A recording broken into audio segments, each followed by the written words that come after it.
Welcome to 52 Weeks of Hope, where you get to hear how to feel happy, balanced, and worthwhile, how to make that lonely ache vanish and feel empowered, confident, and secure. I'm Lauren Abrams, and today we're talking to the fabulous LGBTQ plus attorney and advocate for humanity, Krishna Desai. Krishna works tirelessly, helping in conflict resolution, discrimination, and many other spheres. Krishna's here today giving us so many tools to get through those tough spots in life that we don't always even realize we're in. Krishna's so honest and likable, you can't help but smile while you're listening to this episode today. Originally from Chicago, Krishna has a solid appreciation for deep dish pizza, fresh cut grass, and perennial underdogs. Welcome to 52 Weeks of Hope, Krishna. Thank you. It's nice to be here. Thanks for having me. Yeah. Now, before helping us understand gender binary language, I know you do a lot of teaching of that, which is actually how I got to know you in a sense. A lot of that. In 2010, you wrote a book for the LGBTQ plus identified youth of their constitutional rights as they navigate the foster care system. Why foster kids in particular? You know, it's a little bit of preparation meeting luck. I needed a job my second summer after law school, and the American Bar Association had this excellent project they were working on, and it just was a natural fit. I knew the person who was in charge of the project, and it just kind of worked out, you know? So that's kind of how it ended up happening. But for foster youth, I could not have made it to where I am in my life without family foster care. I didn't go through the system or anything, but I was raised by a single parent. And there were times when my mom needed a little bit of help. And there was family available to step in and take care of that. Right after my dad died, I stayed with my grandma for a little bit while my mom kind of got things together. And it made it so that I always knew I was protected and loved no matter what was happening in the world. And it's a big part of why I'm able to just exist in the world with a certain amount of joy and comfort. And so I have a very soft place in my heart for folks who are going through that, both the parents and the kids. And I am a queer person. And so I know how difficult that can be. I've had to struggle with feeling like I didn't know what was going to happen when I came out. When I did come out, it did not go well. I mean, my mom and I have a great relationship now, but there was a couple of months where I wasn't really welcome in my home, which my mom conveniently sometimes forgets. And she said, well, I never said that. And it's kind of the source of jokes now, but at the time it definitely was not. And so for those two reasons, for me, that project felt like hard work, and it's a great opportunity to still be in law school and get to publish something that's actually going to go out in the world and help people. It's not just some note in the back of like some law journal. It's an actual document that can help real people facing a real problem that you faced in your life. I mean, come on, that was, it was a dream I didn't even know I had that came true. Yeah. Everybody ends up where they're supposed to. I firmly believe that. So yeah, that was the fun. Yeah. How old were you when your father died, and how old were you when you came out? There's two different questions. My father died a little after I turned 2. So I was very young. Young. And I came out, the summer before I turned 19. Oh. It was the summer after my freshman year. And so I was still living at home. I had gone to community college for the first 2 years. And so I was living at home. And, I think the way it happens for a lot of people, I just met somebody and it was like, oh, I get it now. This is what everybody's talking about. And it was the weirdest thing because the first person I wanted to tell was my mom, that I had met this woman and I was just so into her and it was so everything, and I couldn't, and that didn't feel right. And so I came out to her, and it was a tough time. It was a tough time for us. I mean, I think the weird thing is that relationship didn't even materialize. And so I came out to her kind of just like, here's this thing to kind of know about me, I suppose. It doesn't mean anything because she's not really interested, but yeah, I came out and I still remember she was like, well, at least I know you'll never lie to me. And I said, what do you mean? She was like, well, if there's ever anything to lie to me about, this was it. And I guess at the very least I raised an honest person. And I was like, well, that's one way of looking at it. But yeah, I was young. I was 18 when I came. See, and I don't think that's young. Yeah. Yeah. Well, it didn't feel young at the time, right? And it's definitely today, this was 20 years ago almost. Yeah, it was almost 20 years ago. So I think so much has changed in the last 20 years, and it's been wonderful to see that happen. I remember when Lawrence versus Texas happened, and I had been out for a couple of years at that point. I remember going to the Pride Parade, and there was a float with the Supremes and all this stuff, and it's different now.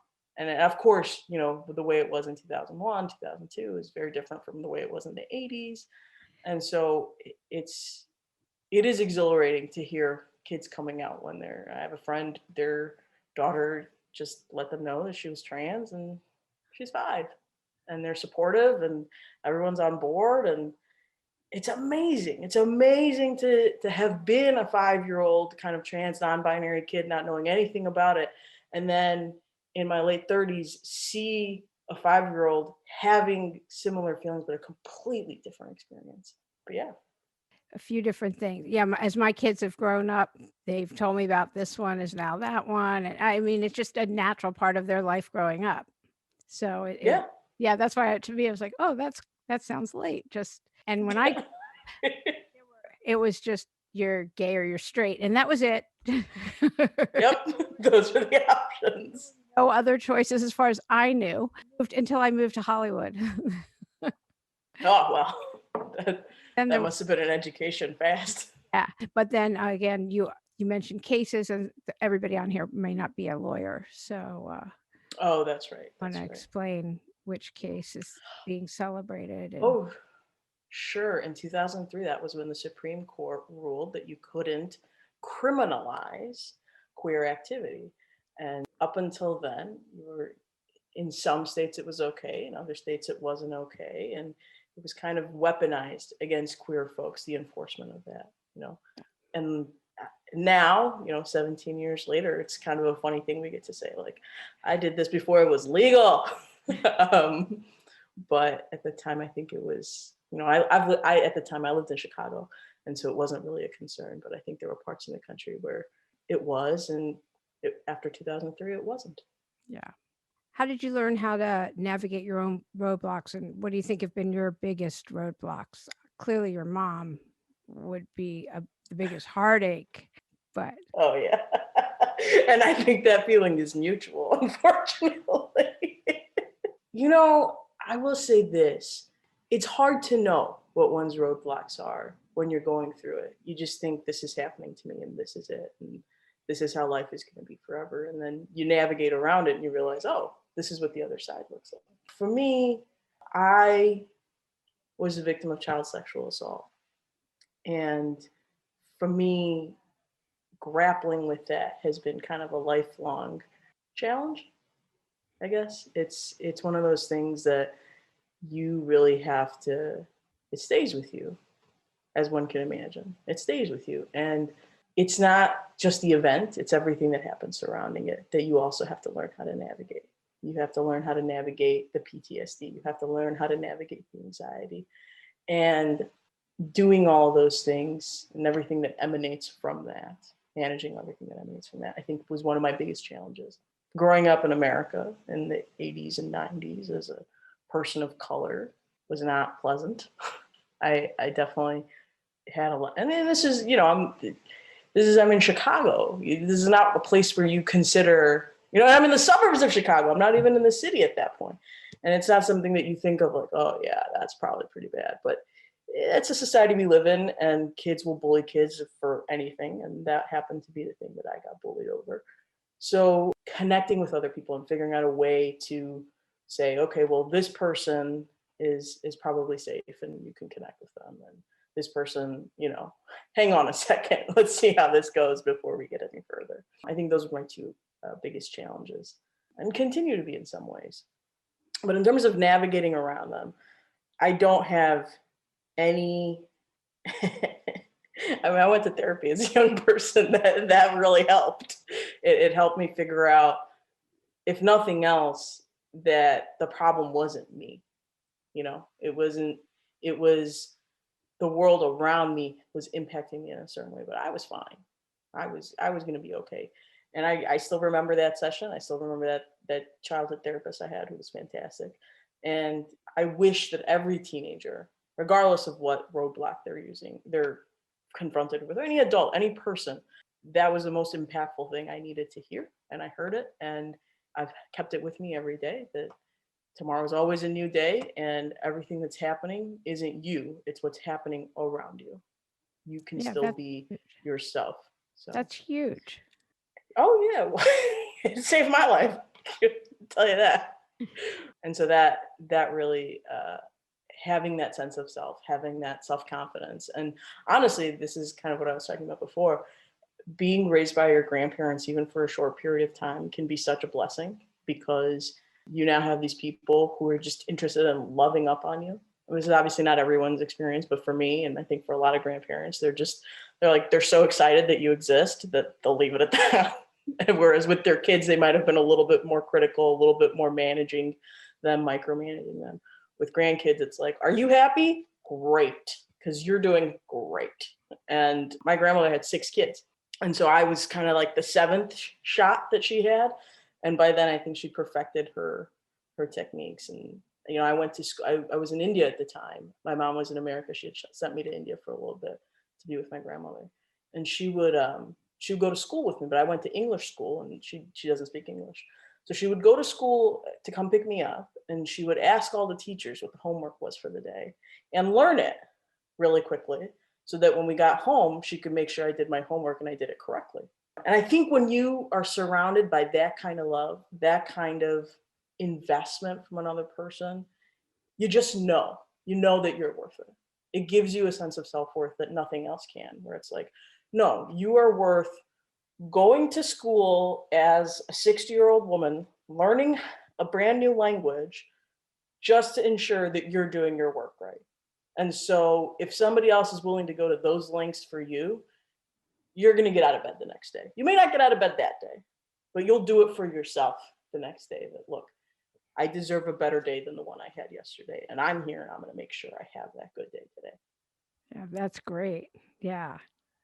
I love that. I'm like, I didn't get a grandparent like that.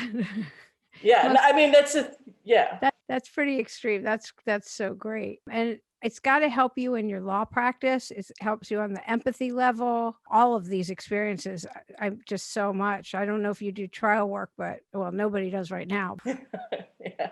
But even when you were working with foster kids or doing anything in the foster care system, I don't know if you're doing anything now, but No, I'm not at all involved with foster youth, other than fantasizing that someday my partner and I will perhaps become foster parents. But I'm still working on her. She thinks it's too much heartbreak to have a kid come into your life to leave. nah, it's the best. So, have you ever had a dark period in your life, and then how did you overcome that? And what would you tell somebody going through that? Their own dark period, especially now. It may not be like, well, everyone's going through something in times. That's for sure. Yeah, I've gone through a few dark periods in my life. I I had my first existential crisis when I was 11, and I ended up at the top of a building thinking, well, I don't know, what is the point? Should I just jump? Like, what? I don't know that I like this. I don't like it here, and this is very hard, and I don't care for it. It's much more dramatic as an 11-year-old, but in retrospect, it was kind of like, all right, kid. I mean, I know it's hard, but it's not. You'll be okay. And I didn't, and I climbed back down those stairs, and I went home. And I think the thing that has always gotten me through from then on has been a belief and a hope that tomorrow will be better, that tomorrow can be better. And I have been lucky enough that eventually tomorrow was better for me. I think And it is. what's that? I think it always is. Yeah, I mean, it is. Yeah. It is. It's just hard to remember that in the moment. And so even when you don't remember it, to be able to kind of method act it. I did some high school theater, and that was one of those things where, you may not be a 47-year-old car salesman, but if you just fake it, you will look like one. And so even if you don't have hope that tomorrow will be better, if you just pretend that tomorrow will be better, proceed accordingly. It dulls the most, for me at least, it dulled the most self-destructive tendencies that I might have had. And it enabled me to care for myself, to make sure that I made it to tomorrow. And the day after that, and the day after that, and the day after that. Recently, I also just started buying dark period sweats. Years ago, probably 6-7 years ago, I went through a terrible breakup, and I was also studying for the California bar simultaneously. If you can imagine, like, studying for the bar is the most isolating thing ever, and it's just rote, and it's boring, and it's arduous. Every adjective you could think of that's terrible, that's what studying for the bar is. And going through a breakup, everybody knows how that goes. And I just said, you know what? I'm gonna lean into it. I'm gonna buy myself new sweats, because obviously I'm just going to be wearing sweatpants for this is pre-pandemic, obviously, but I bought myself fresh sweats, and I was like, you know what? If you're gonna be sad, you're gonna do it in style. You're gonna be comfortable while you're doing it. Lean into it. You want to be sad? Be sad. Be as sad as humanly possible. And I did, and it only lasted about 4 weeks, because once the bar exam's over, you're so elated that everything else just doesn't matter. And so that has been helpful, is following my own compass of, if this is how you feel, then this is how you feel. Don't fight it. Just know that it's also just temporary, and trying to strike the balance between those two things, and achieving it at times has really helped me get through those times. It is. They suck. And doing something, taking any kind of footwork, anything. Yeah. I mean, yesterday was one of those days for me. And I told you earlier, getting outside and taking a walk. And I listened to one of my own podcasts, not mine. I listened to one that that is aired on 52 Weeks of Hope. And, after 25 minutes, 30 minutes, whatever it was, I felt better. I didn't take the dog. Sure. It was just being outside. I think I'd been inside for too many days. I mean, we just sit as lawyers. We sit, we work. I'm inside. I don't move. It's just. Yeah, I will say I have not had a particularly dark period since I got my dog 10 years ago. Yeah. There is something about having to leave your house, because he's a 10-pound Yorkie poo, but he's got the energy of like a lab. Like, he wakes up every day excited that it's today. Yeah. And he wants to go for a walk, and then he wants to play, and then he wants to go for another walk. And I love him enough that I at least take him for 2 or 3, and just getting outside, no matter what, getting outside, realizing that there's still a sky above you, there's still trees, there's birds that will still sing no matter what happens. It's a lifesaver. It's a lifesaver. Yeah. The other thing that on a macro level was really useful for me, was taking those feelings and turning them into something productive. So the first job I had out of college was AmeriCorps, like you mentioned. And I worked for a violence prevention agency doing child sexual assault prevention presentations. And it changed my life. It gave me, it paid nothing. And I lived in the Sierra Nevadas in Tahoe, which is not an inexpensive place to stay. But it gave me the ability to take my personal experience that was not a positive thing for me and turn it into something valuable for the world around me. Not that you have to do that with every experience, but it helped me not only process that trauma, make the world a little bit better, so that I didn't have to sit around going, gosh, the world is a terrible place. I think there are parts of the world that are terrible, but there are people out there every day making it better. And you can be one of those people. And it makes it much easier to live in a world that has terrible parts to it, if you can actively see and participate in mitigating those things. Set you up for how I got to see you, where you were teaching about the non-binary language, which was so fabulous. And it started me in a whole investigation. I've now found yesterday, even on Facebook, these kind of flashcards, if you will, I got more of an education about Oh, wow.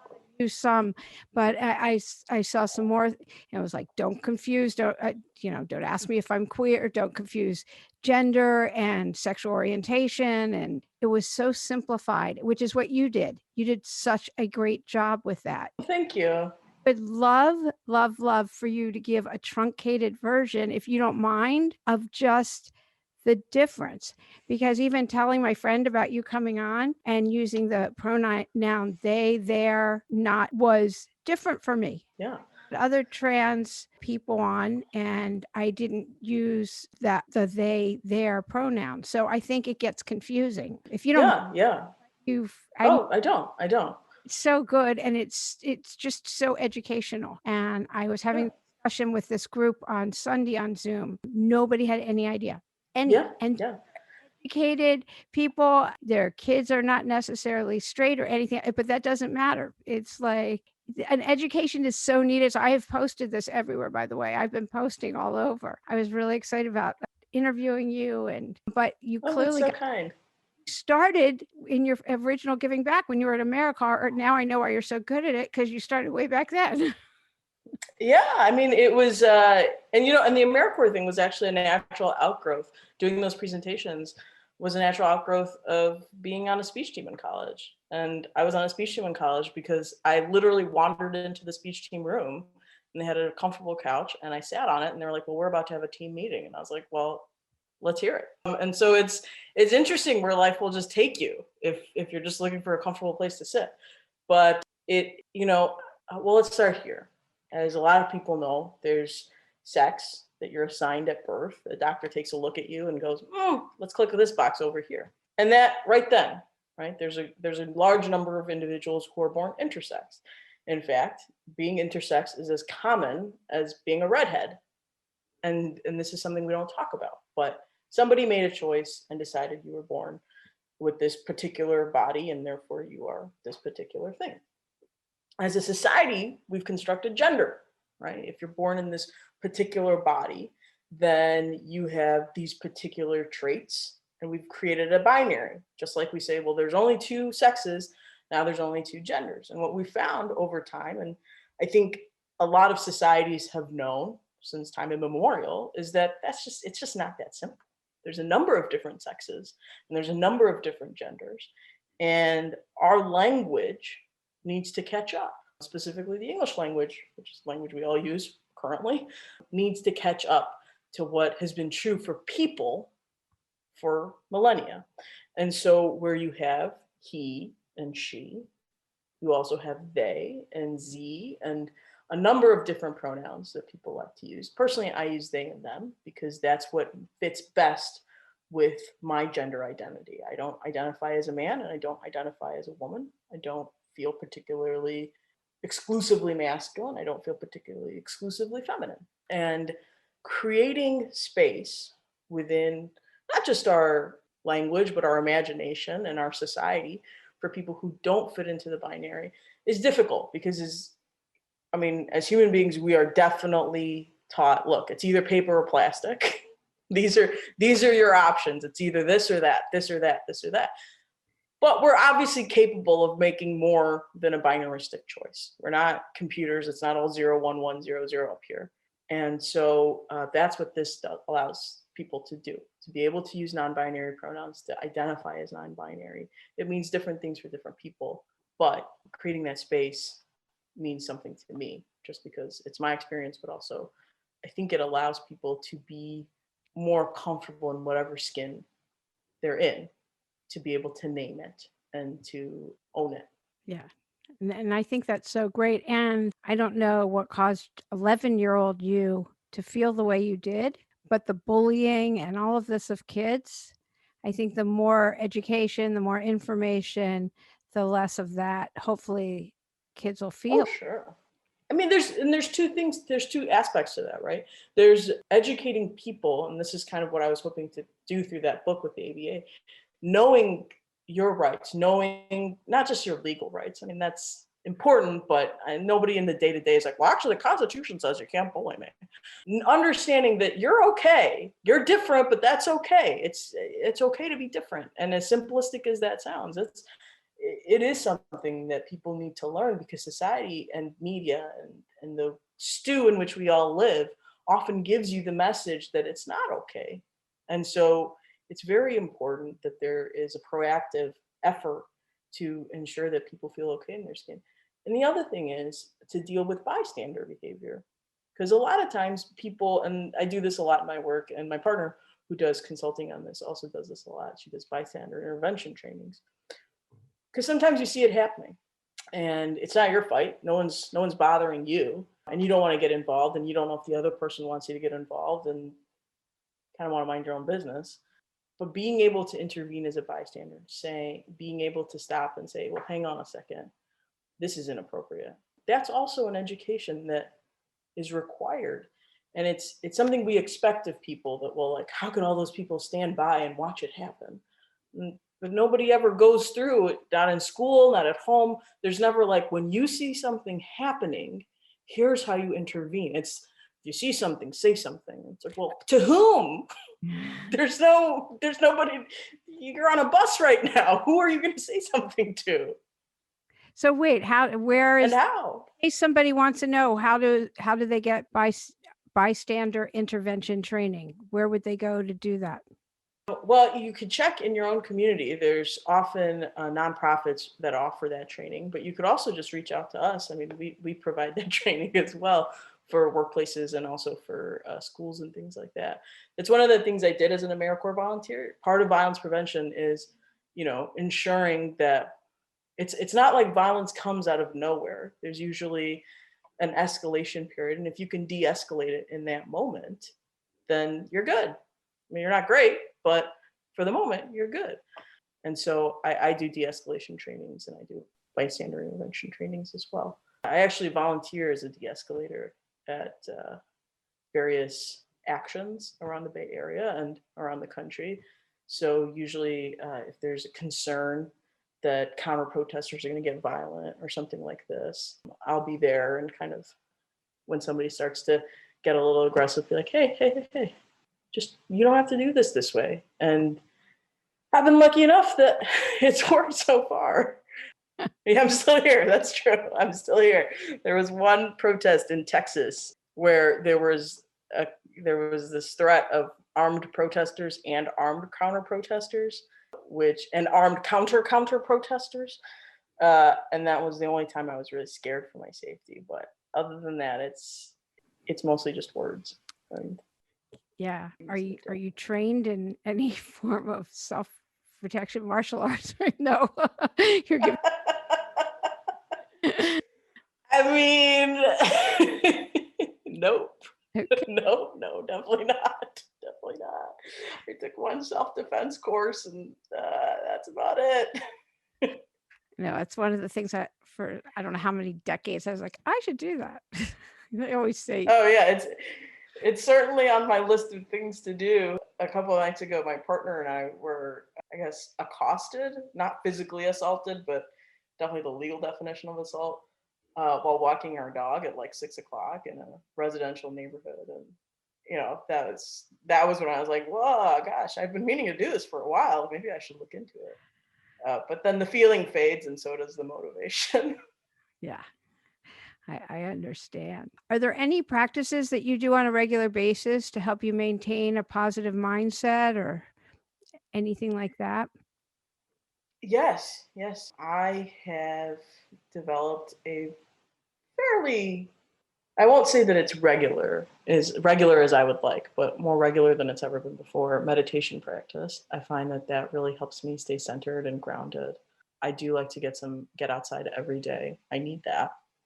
I have ADHD, and it definitely helps me focus if I start my day with fresh air and a little bit of physical activity. And then the other thing that I have made a priority, especially over the last year, is making sure I'm connecting with at least 2 or 3 people a week that are not, and I'm not talking about work, and I'm not talking about all the, stressors of life, but something exciting, something fun, something to look forward to. And then the last thing is, I just started this year. I started making art again, and it's not good. It's terrible. It's terrible, rudimentary, childish, not very good at all art. But I don't know if you were artistic as a child, but I really liked drawing and painting and things like that. And when you're a kid, you do it and you're not like, well, this looks perfect. You're just proud that you put pen to paper and you had pen and paper, or you had your favorite markers out and that was what you did. And there wasn't this like idea of like being skillful. It was just joyful. And so I've started doing that now. I have a little watercolor set, and I try to make something, and it's not good at all. It's even child me would have been like, what are you doing? Like, can you do anything well? And I don't care. It's fun. It's just fun to draw. I think that's fabulous. I have a friend turning 80. She's really taking it up, and she's watching YouTube, and she's just painting in her backyard all the time, and it's just so great. Yeah, it's fun. It's just, you just do it to do it. And I think it's a very Buddhist philosophy, this detachment from the end result of whatever it is you're doing. And the other thing for me, up until this year, was swimming.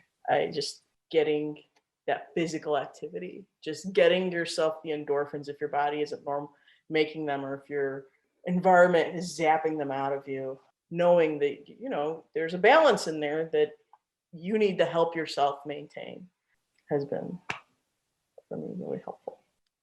I'm such an advocate for meditation. I mean, I've read that even if you meditate regularly, you need less sleep, that it helps with the ADHD, that it's like, I even if you didn't have ADHD, I've never been actually clinically told, but there isn't anybody who's close to me that won't say, oh yeah, she has it.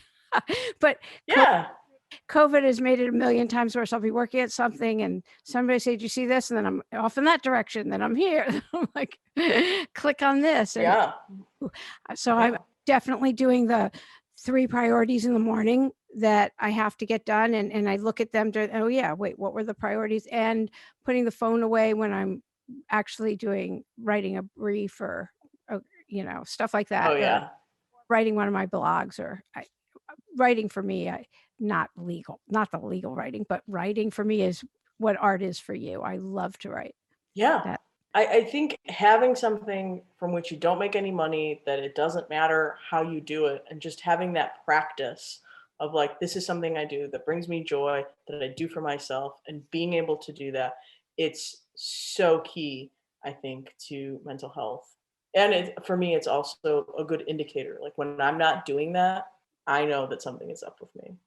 And I have to convene a meeting of myself to figure out what's going on and what we're going to do about it, or what we're not going to do about it. Whatever it is, I think being checked in with yourself is really helpful. For me, the big turn around self-care and mental health happened about 6-7 years ago when I moved to the Bay, which I think is probably kind of self-explanatory. It's a very hippy-dippy place where people are really dialed in to what's going on for them.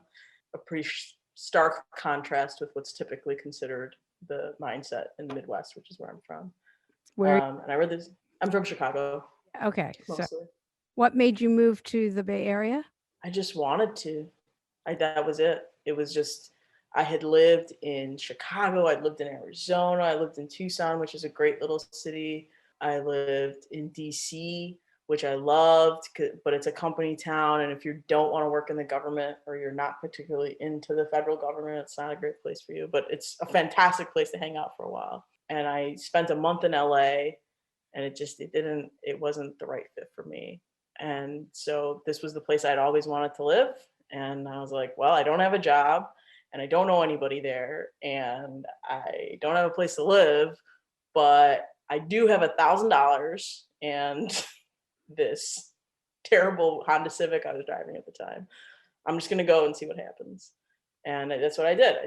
Of course I had a law degree, so I had something to fall back on, but I just came here, and it worked. It felt right. It felt good. And it felt like this was the place I was supposed to be. And there's a lot of displacement happening in the Bay right now. And so there's this sense of like, well, are you from here? Or did you move here? And the way I always like to say it is, well, I'm not from here, but I got here as fast as I could, which is a framing that I borrowed from somebody else, but it really feels good to be in a place that fits. Oh, that's perfect. I love that. We all end up where we're supposed to. Yep. We're supposed to, I'm sure too. It's never on our timetable though. It's, yeah. It's some of it is just kind of letting go and seeing what happens and following. I remember when I was deciding where I was going to move next or what I was going to do next, I was talking to a friend of mine, and I said, well, all I want to do is just be stable. I mean, I've lived in 7 different places in the last 10 years. Like, this isn't working for me. And even as a kid, we had moved a lot when I was growing up. We did a couple of international moves, and so I just really wanted to be stable. That was it. Like, I just wanted to go somewhere and be there and be willing to unpack all my boxes. I hadn't unpacked at that point, gosh, I was 30. So in 12 years since I left my mom's house, I hadn't unpacked all of my boxes. I would unpack what I needed, but leave the other stuff, packed up. My friend said, well, you can't get stability by chasing stability. You have to understand that you're not going to be stable until you're happy. Once you're happy, you won't want to change everything else. But you have to do the thing that's going to make you happy. And trust that once you do that, you'll figure out how to make everything else work. But the thing you can't make work is that feeling of being happy. If you're not happy somewhere, it doesn't matter how great a job you have. It doesn't matter how great your friends are. It doesn't matter how great everything is. If you're not happy, you're not happy. And you can't negotiate that. You can't, I mean, to a certain extent you can, but you really can't talk yourself into being happy. Either are or you're not, or you're on your way there. And for me, moving to the Bay was being on my way there. It was taking a step in that direction. And I haven't moved since then. This is the longest I've ever lived anywhere. That's great. Yeah, always taking yourself with you, expecting something else to fix it. Yeah, everywhere you go, there you are. Exactly. That's what they say. That's the saying. Before we finish, is there any other message of hope that you want to offer? Well, I'll just reiterate something I said before. Hope to me is the result, or has a symbiotic relationship with inspiration. To feel hopeful requires that you stay open to finding whatever it is that's going to give you hope to get through that day. And for me, sometimes that's been a Jim Carrey movie that had one profound line in it, and it just kind of stuck for me that day. Or a great TED Talk, or a person you ran into in a parking lot that gave you the spot that they were waiting for because they were just being nice.